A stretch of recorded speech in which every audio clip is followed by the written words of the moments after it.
Assalamualaikum warahmatullahi wabarakatuh. Halo semuanya, balik lagi sama aku Ajeng Febriani Putri. Di video sebelumnya kita sudah membahas tentang network fundamental, yaitu dasar-dasar jaringan komputer. Nah, di video kali ini aku bakalan ngejelasin apa itu IP address dan subnetting. Oke. Seperti yang teman-teman lihat di sini, IP address ini adalah singkatan dari Internet Protocol Address, ibaratnya seperti alamat rumah ya bagi sebuah perangkat, kayak komputer, HP, atau server. Nah, di dalam sebuah jaringan. Tanpa alamat ini, data tidak akan tahu harus dikirim kemana dan perangkat tidak akan bisa saling berkomunikasi. Sedangkan subnetting adalah teknik untuk memecah atau membagi sebuah jaringan komputer yang besar menjadi beberapa jaringan yang kecil, yang disebut subnet atau subnetwork. Analogi sederhananya seperti ini. Bayangkan jika sebuah perumahan besar dengan 1000 rumah, jika kurir paket mencari satu rumah tanpa adanya pembagian blok, ia akan kesulitan dan menghabiskan banyak waktu untuk bertanya ke semua orang di mana alamat rumah tersebut. Ini disebut broadcast roam di jaringan. Dengan subnetting, perumahan besar itu dibagi menjadi beberapa RT atau RW atau blok. Contohnya seperti blok A, blok B, dan blok C. Kurir hanya perlu mencari bloknya terlebih dahulu, lalu mencari nomor rumahnya. Nah, ini jauh lebih efisien. Di dalam subnetting, ada yang namanya IP classful dan classes. Bedanya apa, teman-teman?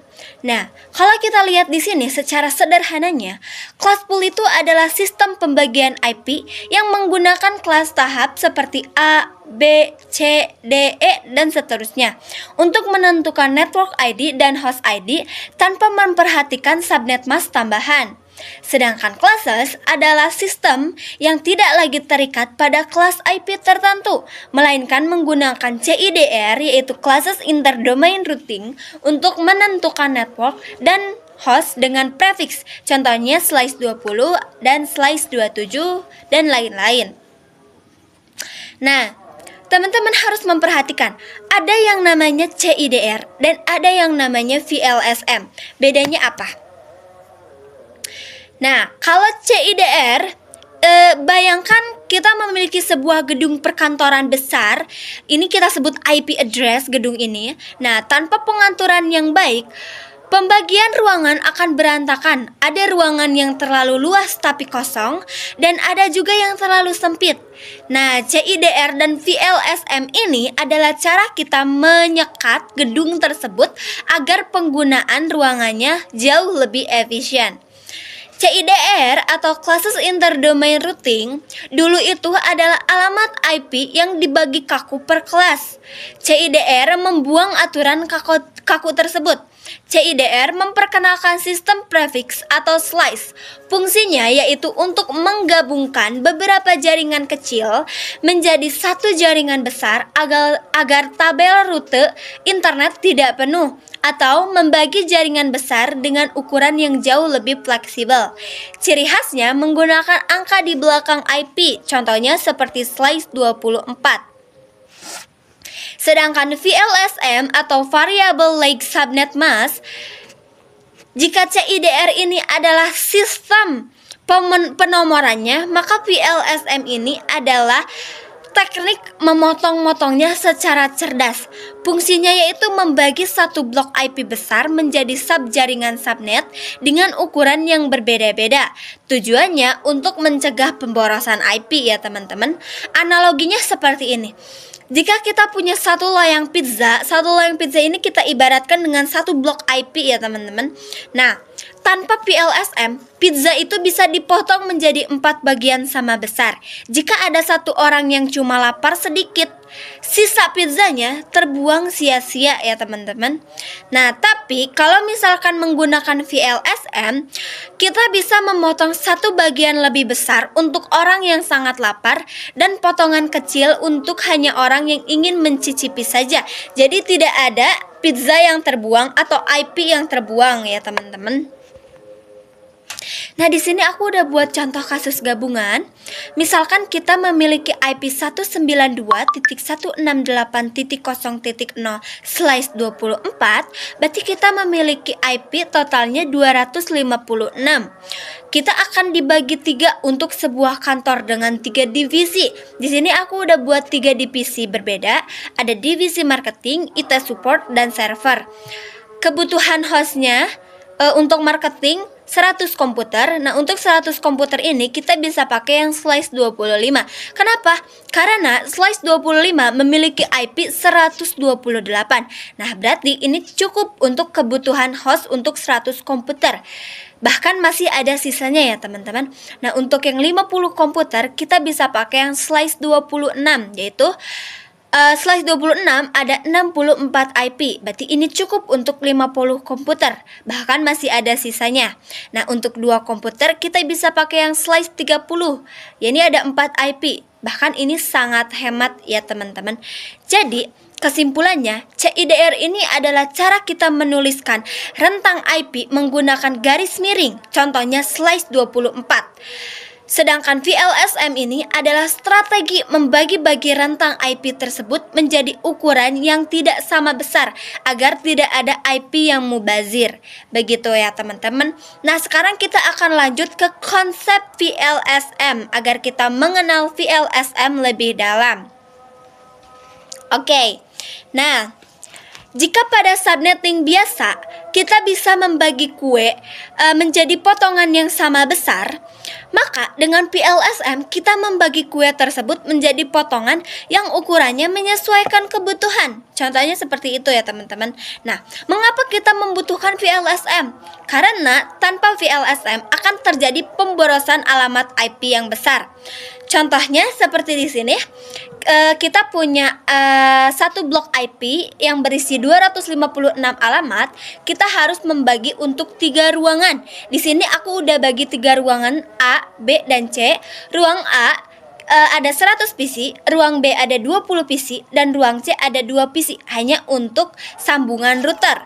Nah, jika dibagi rata, maka tiap ruangan hanya mendapat 64 IP.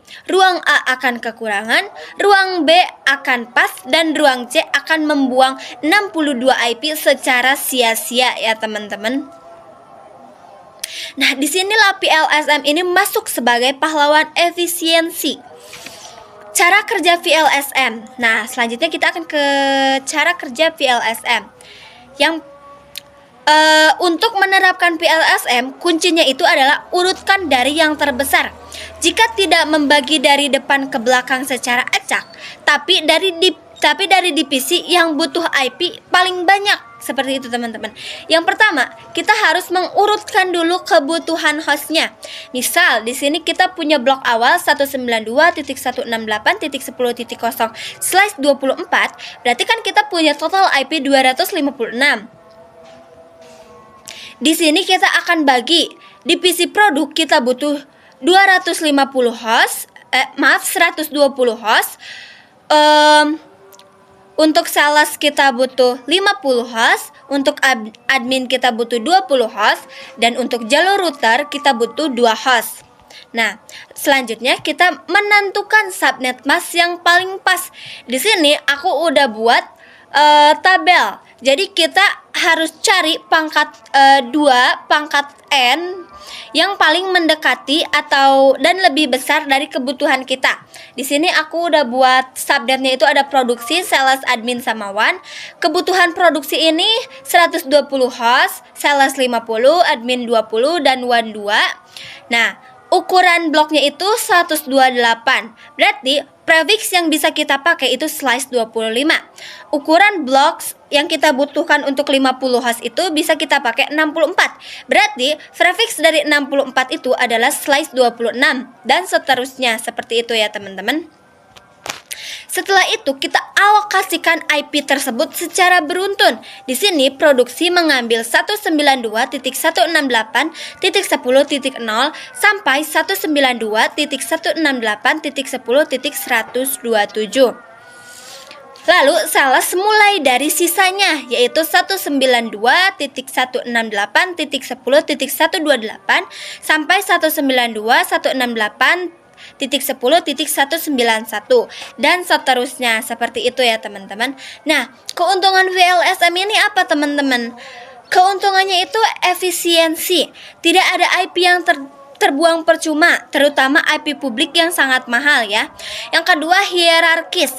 Jaringan lebih rapi dan mudah dikelola. Yang ketiga, mendukung route summarization atau memperkecil tabel routing pada router sehingga performa jaringan lebih cepat ya teman-teman pastinya. Nah, setelah kita mengenal konsep PLSM, selanjutnya kita akan ke konsep blok subnet ya, agar kita tahu blok subnet itu apa.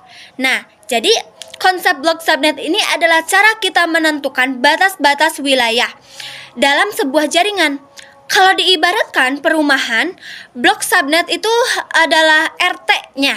Di dalam satu RT itu kan ada batas awal dan batas akhir. Nah, agar lebih mudah, kita bisa gunakan rumus angka ajaib.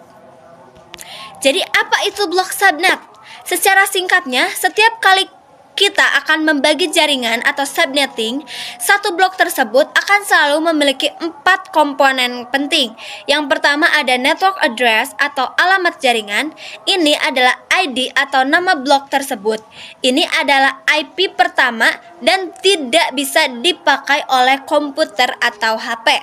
Yang kedua ada IP pertama atau first host.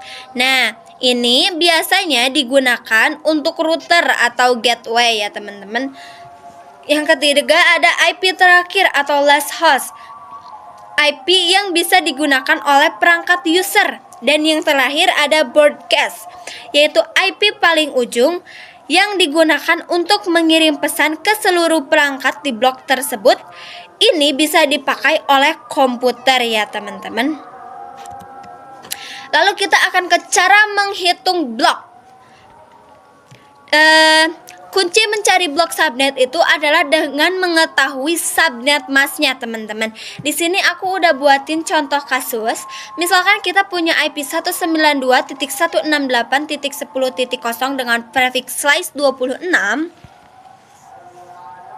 Nah, dengan slice 26, prefix slice 26 ini memiliki subnet mask berapa teman-teman? Ya, 255, 255, 255 dan 192.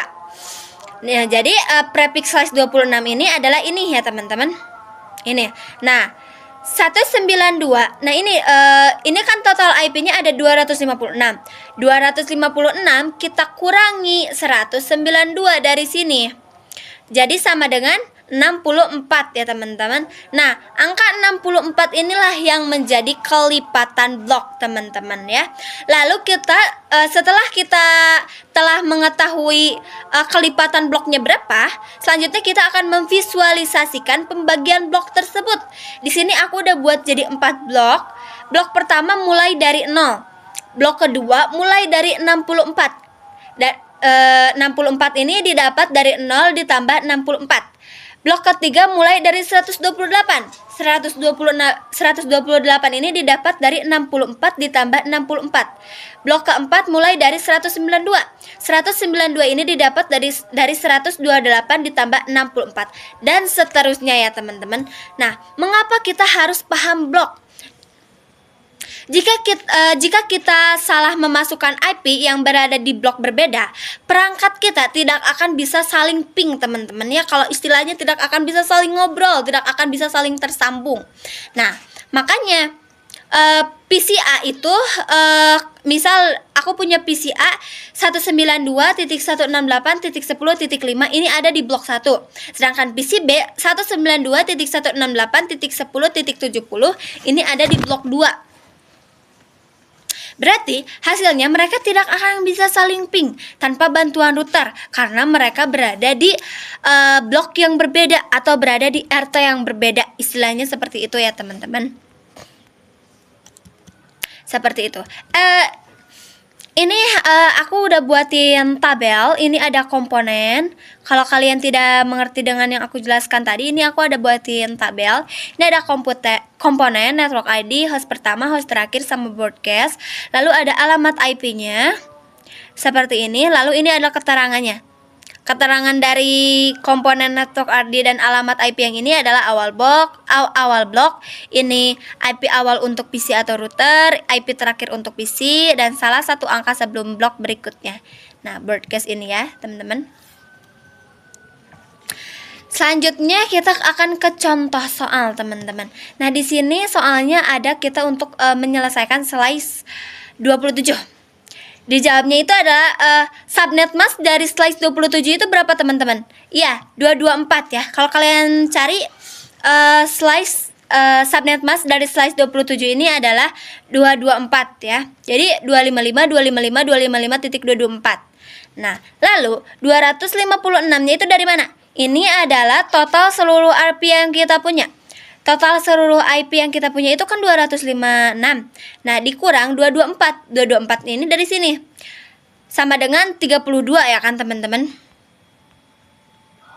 Nah, 32 ini adalah angka kelipatannya, teman-teman ya. Jadi, setiap blok besarnya adalah 32 IP. Lalu selanjutnya, karena kelipatannya adalah 32, maka pembagian bloknya seperti ini ya, teman-teman. Blok 1 network address-nya 0, berarti rentang IP host-nya 1 sampai 30, broadcast-nya 31. Blok kedua network address-nya 32. 32 dari mana? Dari 0 ditambah 32 sama dengan 32. Berarti rentang IP host-nya itu 33 sampai 62. Berarti broadcast address-nya adalah 63. Nah, kenapa ini bisa 33, ini bisa 62? Karena host itu diambil dari angka setelah network dan angka sebelum broadcast, teman-teman. Nah, di sini kan angka networknya itu 32. Berarti 32 setelah 32 itu berapa? 33 ya, teman-teman, di sini 33.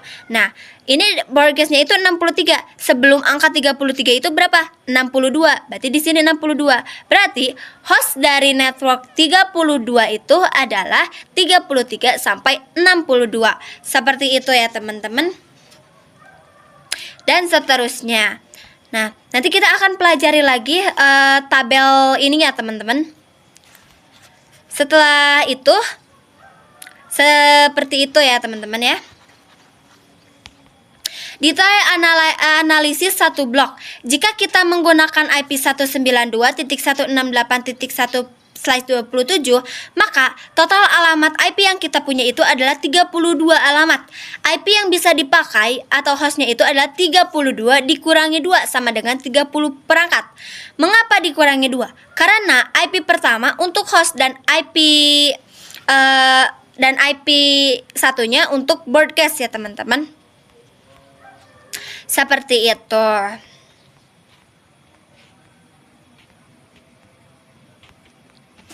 Selanjutnya kita akan lanjut ke konsep subnet mask.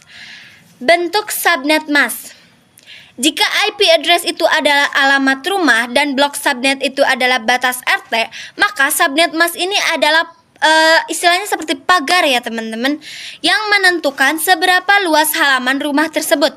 Secara teknis, subnet mask ini adalah deretan angka binar 0 dan 1 yang memberitahu komputer mana bagian ID jaringan dan mana yang bagian ID host. Di sini ada bentuk subnet mask. Bentuk subnet mask ini bisa desimal dan bisa prefix. Kalau dalam desimalnya bentuknya tuh seperti ini, 255.255.255.0. Nah, untuk bentuk prefixnya ini kita menggunakan slice 24, slice 27, dan lain-lain. Seperti itu ya, teman-teman. Nah, cara kerja masking atau topengnya. Bayangkan jika kita punya IP 192.168.1.10 tanpa subnet mask, komputer bingung mana nama jaringan dan yang mana nomor urut komputer. jika subnet masknya adalah 255.255.255.0, berarti 255 ini adalah kunci atau tutupnya. Sedangkan 0 ini adalah bisa diartikan dengan buka atau bebas. Nah, jadi 192.168.1 itu adalah kunci ya teman-teman. Yang ini tuh adalah kuncinya atau tutupnya. Sedangkan yang 0 itu artinya yang 10-nya itu bebas ya teman-teman, atau buka seperti itu. Nah, ini adalah nomor hostnya. Mengapa angkanya itu aneh? Kayak 255.255 dan banyak lagi gitu kan ya. Kayak 255.254.240 gitu. Nah, karena angka-angka ini berasal dari hitungan biner 8 bit. Di dalam sebuah subnet mask, angka 1 harus selalu berurutan dari kiri dan tidak boleh melompat-lompat. Di sini aku udah buatin tabel. Biner dari 0, desimal 0 berarti binernya itu 0-nya 8 ya. Prefiksnya itu slice 24 dan sisa hostnya itu 256. Kalau desimalnya 128 berarti binernya itu angka satunya 1. Yang lainnya 0, berarti 70 dan 1 angka 1. Prefiksnya itu slice 25 dan sisa hostnya 128 dan seterusnya, seperti itu teman-teman. Nah, analogi sederhananya, subnet mask ini digunakan komputer untuk menentukan apakah sebuah IP adalah tetangga atau orang luar. Contohnya seperti itu ya teman-teman. Nah, di sini aku ada PCA itu 192.168.1.6, masknya itu 255.255.255.0. PCB sama. Nah, karena 3 angka depannya itu sama, yaitu 192.168.1, dan masknya itu mengunci 3 angka depan, mereka merasa satu sub atau satu jaringan ya, satu jaringan gitu. Mereka bisa saling kirim data, mereka bisa saling ping ya teman-teman ya. Nah, tapi coba kita lihat ini. Yang PCC itu 192.168.1.5. Masknya itu 255.255.255.224. Ini itu pakai yang slice 27, bloknya itu ada 32. Yang PCD juga sama. Nah, meskipun 3 angka depannya itu sama, karena masknya itu slice 27, berarti blok pertamanya cuma sampai di 31 IP. 50 sudah masuk ke blok 2, teman-teman ya. Mereka merasa beda jaringan ya teman-teman. Nah, mereka tidak akan bisa saling connect, tidak akan bisa saling connect ya teman-teman ya. Nah, jadi kesimpulannya, subnet mask itu seperti sebuah filter. Semakin besar angka desimal di ujungnya, misal 252, maka semakin sempit pagar jaringannya. Jumlah hostnya akan semakin sedikit. Seperti itu ya teman-teman.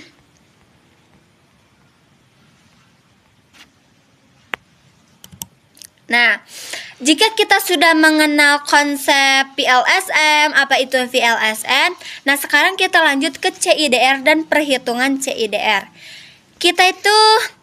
CIDR itu kan adalah classes interdomain routing, sistem yang membuat kita bisa mengatur ukuran jaringan sesuka hati kita, tidak lagi terpaku pada kelas A, B, C, dan yang lain-lain ya, yang kaku gitu.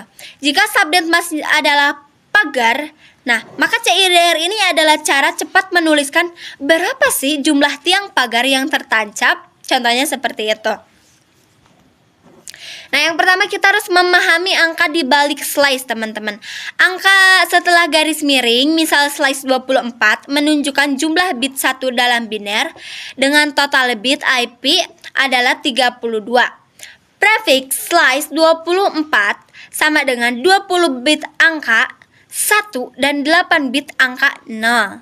Logikanya, semakin besar angka CIDR-nya, misal slice 30, berarti semakin banyak angka satunya. Berarti contohnya itu kayak pagarnya itu semakin rapat dan sisa ruang untuk hostnya itu akan semakin sedikit. Begitu. Lalu di sini aku udah buat beberapa cara cepat menghitung CIDR ke desimal. Nah, kamu tidak perlu menghitung biner setiap saat.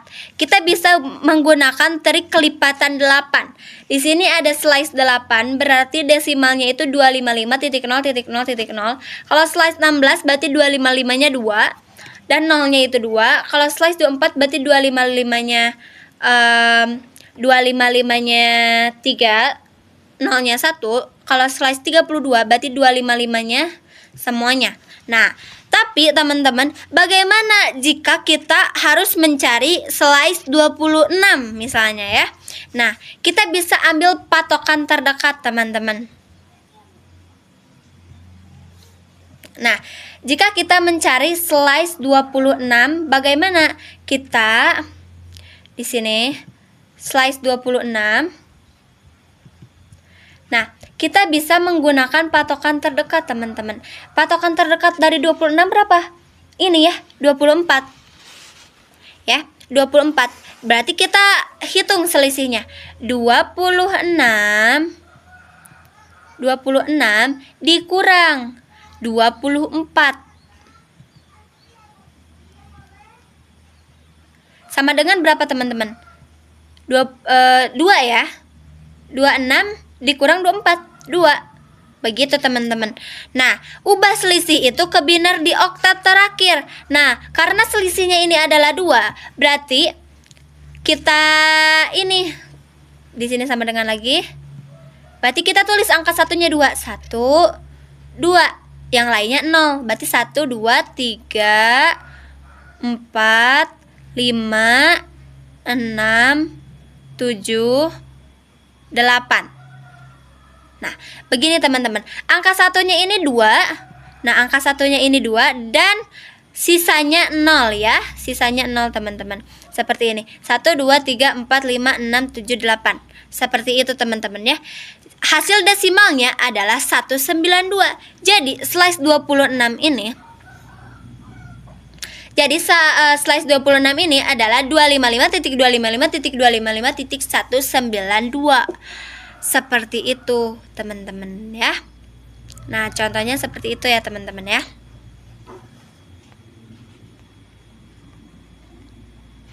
Nah, di sini coba kita menghitung kapasitas slice 27.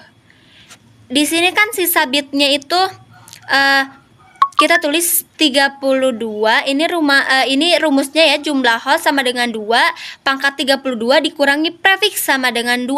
Berarti sisa bitnya itu misalkan 32 dikurangi 27 sama dengan di sini kita tulis 32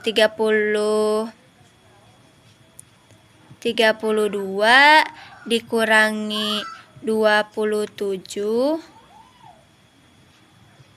itu sama dengan berapa, teman-teman? Sama dengan 5 ya. Sama dengan 5. Nah, berarti kita pangkatkan 2 di sini. 2 pangkat 5 di sini. Pangkat 5, teman-teman. 2 pangkat 5 sama dengan berapa? 32. 32 ya, teman-teman. Nah, berarti kita kurangi lagi 32 dikurangi 2. Kenapa? Karena 1 untuk network dan 1 untuk broadcast ya. 1 untuk host dan 1 untuk broadcast. Berarti 32 dikurangi maaf, teman-teman.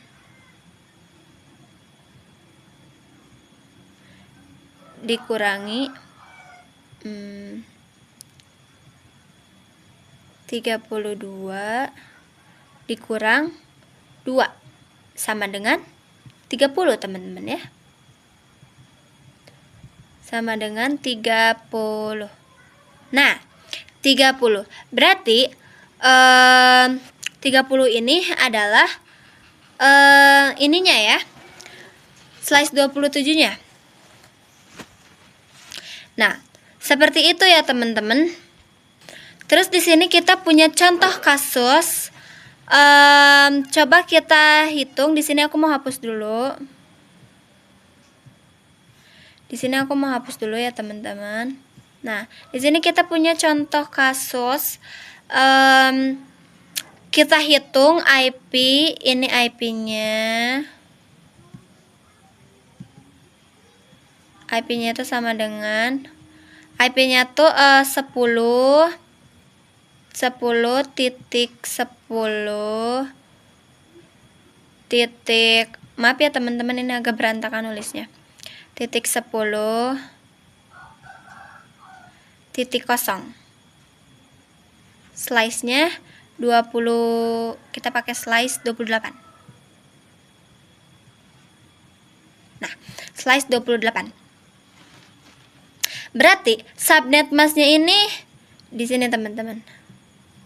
Ini subnet mask ya. Nah, subnet mask-nya ini slice 28 berarti ada di 256 ya. 256. Nah, 256 dikurangi 16, teman-teman. Dikurangi 16. Kenapa? Karena 2/4 itu sama dengan 16 ya, teman-teman. Nah, berarti hasilnya adalah, kita sama dengan di sini. Berarti hasilnya adalah 255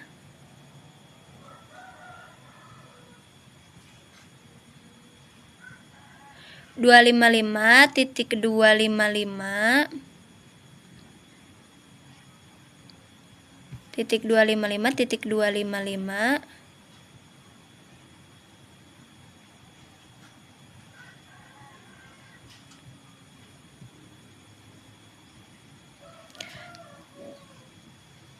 titik 240 ya teman-teman.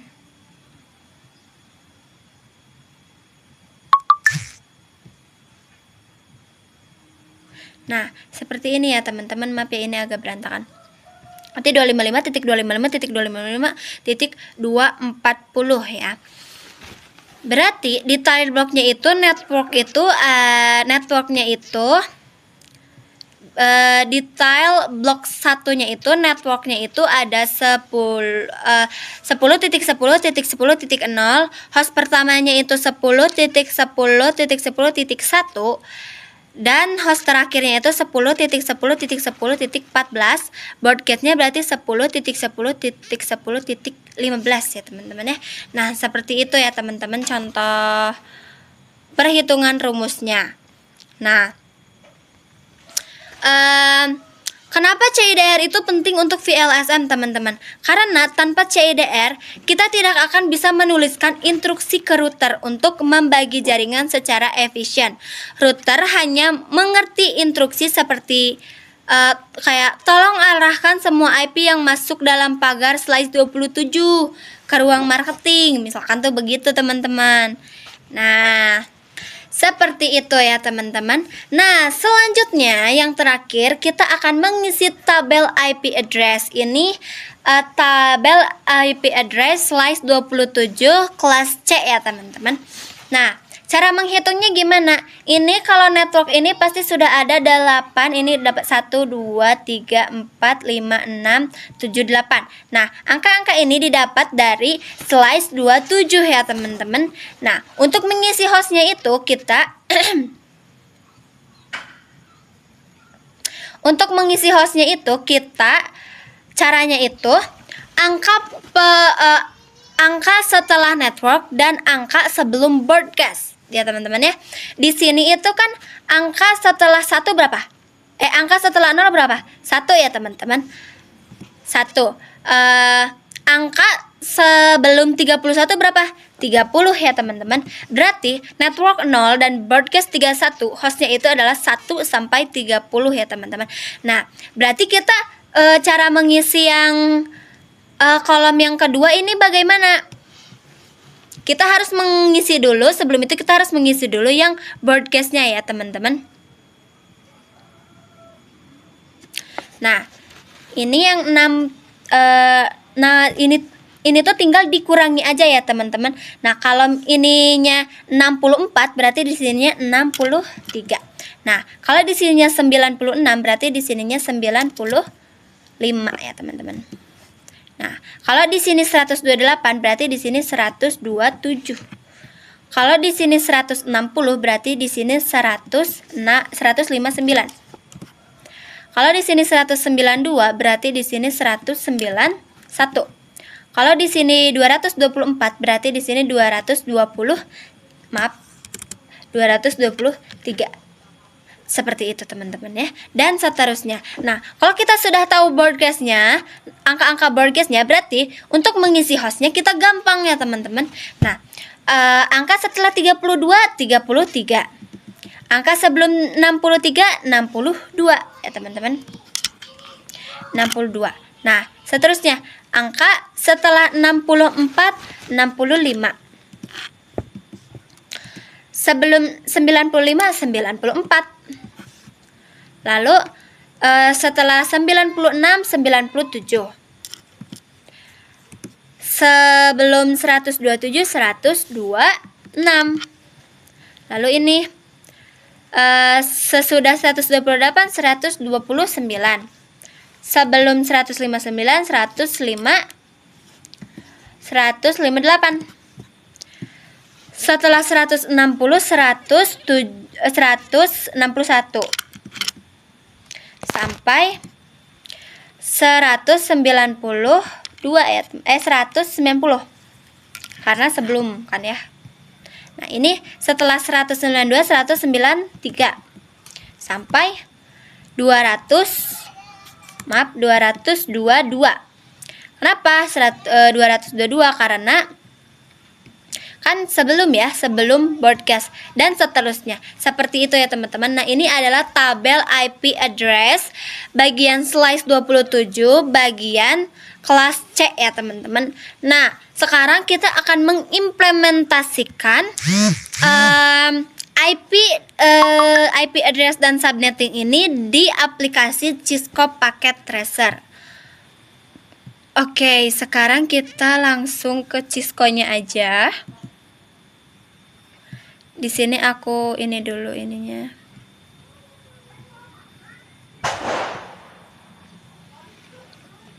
Nah, di sini aku coba 2 PC dulu, teman-teman. 2 PC dulu, lalu kita connect pakai kabel crossover.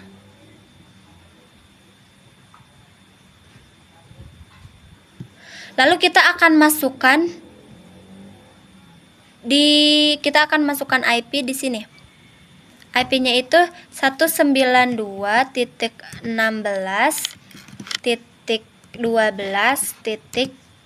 ya teman-teman. Nah, ini udah ini subnet masnya. Sekarang kita masukkan IP yang sama di PC 2. 192.16.12.2 ya teman-teman. Nah, seperti ini. Sekarang kita akan mengetes mereka apakah benar saling tersambung, saling terhubung, saling bisa connect. Nah, kita pergi ke command prompt, lalu kita ketik ping, kita masukin IP yang komputer 2 yaitu 192.168.12.2 ya. Kita enter. Nah, reply ya teman-teman. Berarti ini sudah tersambung. PC 1 ke PC 2 sudah tersambung ya teman-teman, sudah terhubung.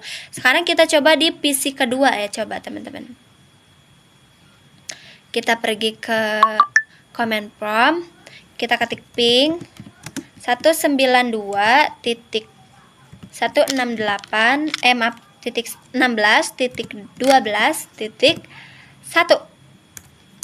Nah, ini juga reply. Berarti PC 2 sudah terhubung atau sudah tersambung ke PC 1. Artinya mereka sudah saling terkonek ya teman-teman. Sudah saling tersambung. Nah, sekarang kita akan coba mengimplementasikannya menggunakan 1 router dan 2 switch teman-teman. Berarti itu 2 switch, berarti kita butuh 1 router ya teman-teman ya. Ini kita buang aja dulu. Nah, lalu kita buka lagi Cisco-nya. Di sini untuk jaringan yang pertama aku pakai 3 PC. Lalu jaringan kedua juga 3 PC. Nah, kita masukin IP dulu di tiap ininya. Tiap komputernya ini 192.16.12.1. Ininya ganti jadi 224 karena kita pakai slice 27. Maaf, 224.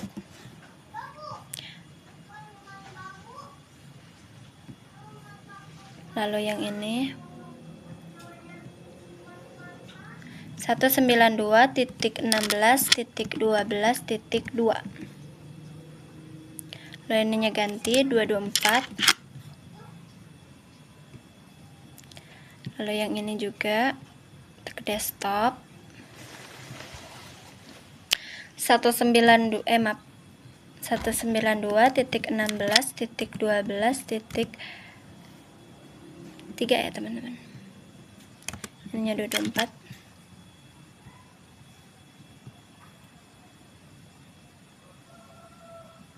Ya. Nah, lalu yang ini kita pakai yang 62 ya teman-teman. Berarti 192.16.12.33. Ininya juga ganti 224. Lalu yang ini 192.16.12.34. Ininya ganti 224.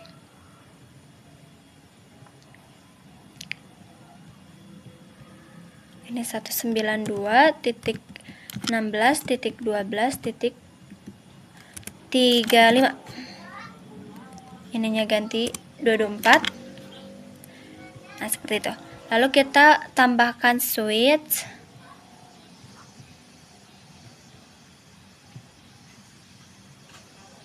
Nah, karena ini ada 2 switch, berarti kita butuh 1 router ya teman-teman.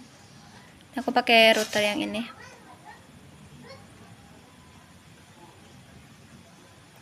Kita sambungin dulu. Aku di sini sambunginnya pakai kabel automatical.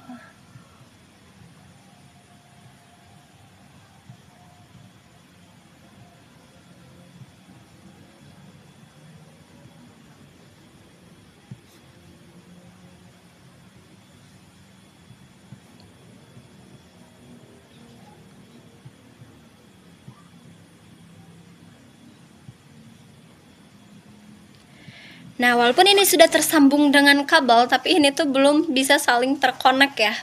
Komputer-komputernya belum bisa saling terkoneksi. Berarti gimana caranya? Kita klik router, kita interface-nya kita on-in dulu supaya jaringannya hijau. Lalu kita pergi ke CLI. Di sini kita extend dulu aja. Nah, lalu kita di sini ketik interface. Kita pakai yang kabel jaringan sebelah kiri, yaitu 30 ya, berarti G0/0. Kita enter. Lalu ini IP address.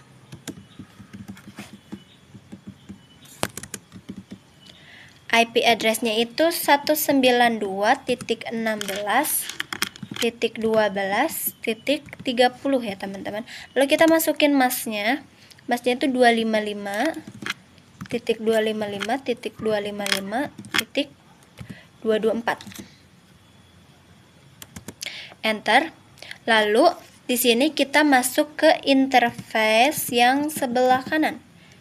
Interface atau kabel jaringan yang sebelah kanan tuh berarti G0/1 ya teman-teman. Nah, lalu IP address-nya berarti 192.16.12.34 62. Lalu masnya itu 255.255.254. Lalu kita enter. Nah, di sini udah kayak begini ya teman-teman ya. Ini sudah terkonfigurasi. Ini jaringannya juga sudah hijau. Berarti kita tinggal masukin di sininya teman-teman. Di sini 192.16.12.30. Nah, kita pakai default gateway-nya ke semua PC yang ada di jaringan sebelah kiri ya teman-teman. Ke sini juga.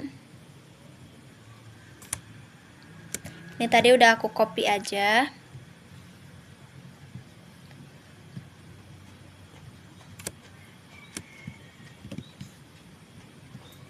Nah, untuk yang sebelah kanan ini berarti 192.16.12.62. Ini aku copy lagi buat kita pakai di PC ke-5 dan ke-6.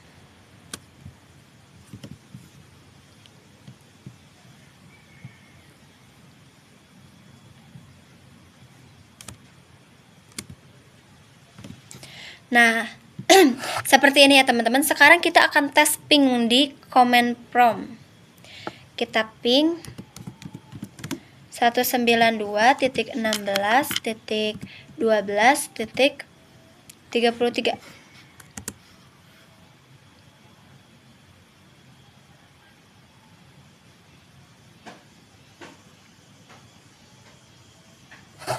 Nah, awal-awal tuh mereka tuh akan nge-load dulu request timeout, tapi setelahnya mereka akan reply ya, akan TTL. Nah, berarti ini sudah tersambung ya teman-teman ya. Berarti ini PC-nya semuanya sudah tersambung. Nanti bisa kalian cek pingnya satu-satu lagi. Kalau misalkan reply dan TTL, berarti semuanya sudah tersambung. Tapi kalau misalkan semuanya request timeout, tidak ada reply-nya, berarti mereka belum tersambung, berarti ada yang salah di konfigurasi router kalian ya teman-teman. Nah, seperti itu teman-teman. Oke, videonya cukup sampai sekian saja. Mohon maaf bila banyak kekurangan dan kesalahan. Wabillahi taufiq wal hidayah. Wassalamualaikum warahmatullahi wabarakatuh. Bye bye.